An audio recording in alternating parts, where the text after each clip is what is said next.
and this is the next installment in the series of how I use essential oil this week.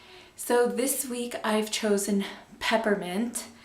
The first way that I've used peppermint oil this week is in this roller bottle. I have peppermint, lemon, and lavender.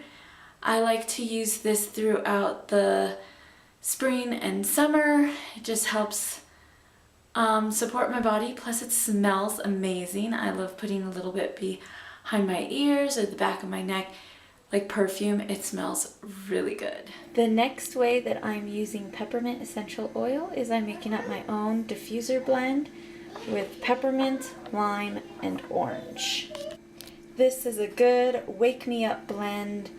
I like diffusing it in the morning because citrus oils are very energizing and peppermint oil is just like a tingling, awakening kind of scent.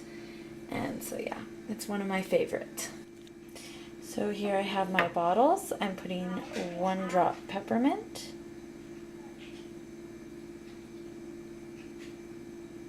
There we go. And 2 drops lime. And 3 drops orange, I guess, one spilled in.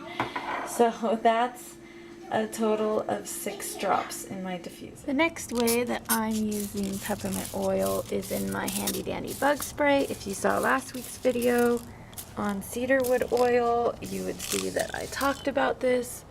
It has cedarwood oil plus peppermint. It's great for spraying around the doorways and around baseboards and windows where bugs would come in.